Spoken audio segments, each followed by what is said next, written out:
Hi friends, మన ఆరోగ్యానికి ఎంతో మేలు చేసే ఉసిరికాయ పచ్చడి అండి. అంటే ఉసిరికాయలని అనేక రూపాల్లో తీసుకోవచ్చు కదా. అయితే చూడండి, ఊరబెట్టి కూడా తీసుకుంటూ ఉంటాం, బజార్లో కొనుక్కోవచ్చు వాటిని.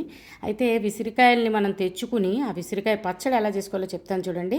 దానికి ఏంటంటే, మనం ఇలా బాణీ పెట్టుకుని ముందుగా తాలింపండి, ఆవాలు, మెంతులు, అలాగే ఎండుమిరపకాయ, ఇంగువ అవి తాలింపు వేసుకుని పక్కన పెట్టుకోవాలండి. అలాగే తెచ్చుకున్న విసిరికాయలకి కొద్దిగా ఘాట్లు పెట్టి అలా మూకుడు వేడి చేసి అందులో వేసుకుని ఉప్పు, పసుపు, కొద్దిగా వాటర్ వేసి వీటిని చక్కగా మెత్తగా ఉడికించుకోవాలండి. ఉడికించుకున్న వాటిని మనం మధ్య మధ్యలో చూసుకుంటూ అలా కలుపుకుంటూ మూత పెట్టి మనం మధ్య మధ్యలో ఉడికిందో లేదో చూసుకుంటూ మూత పెట్టుకుని మళ్ళీ ఉడికించుకుంటూ ఉండాలి.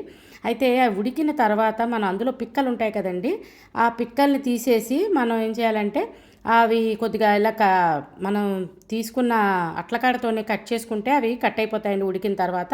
దాన్ని చూడండి, అలా మిక్సీ జార్లో కొద్దిగా కొత్తిమీర, పచ్చిమిరపకాయ, కొద్దిగా సాల్ట్ వేసుకుని ఉడికిన ఉసిరికాయ ముక్కలు కూడా వేసి అందులో పచ్చడి ఆడి తీసుకుంటే చాలా బాగుంటుందండి. అయితే ఇది మొదటగా మనం అన్నం వేడిగా ఉన్నప్పుడు కొద్దిగా మంచిగా నెయ్యి చేసుకుని ఆ నెయ్యి వేసుకుని విసిరికాయ పచ్చడి మొదటి ముద్ద తీసుకుంటే కనుక చాలా కమ్మగా ఉంటుంది. తప్పకుండా ట్రై చేయండి. అలాగా మన ఆరోగ్యానికి చాలా మంచివండి విసిరికాయలు. విటమిన్ సి ఉంటుంది, డయాబెటిక్ కంట్రోల్ అండి. అందుకని మీరు కూడా విసిరికాయ ఏదో ఒక రూపంలో లైక్ విసిరి పప్పులా కూడా చేసి ఉంచుకోవచ్చు.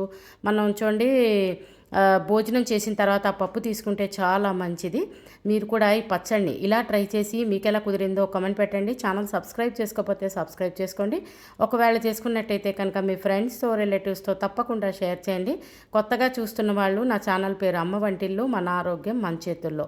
తప్పకుండా సబ్స్క్రైబ్ చేసుకోండి. మరిన్ని ఆరోగ్యకరమైన వంటలు నేను చేసినవి మీకు చేరాలంటే తప్పకుండా ఛానల్ సబ్స్క్రైబ్ చేసుకోవాలి కదా friends. Please subscribe to my channel.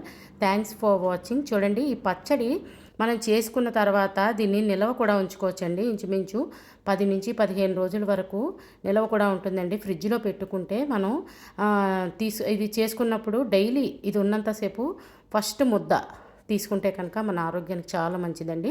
ఖచ్చితంగా నెయ్యి వేసి తీసుకోండి. మీరు అలాగే ట్రై చేసి కామెంట్ పెట్టడం మర్చిపోకండి. మంచి ఆరోగ్యకరమైన పచ్చడి విసిరి పచ్చడి.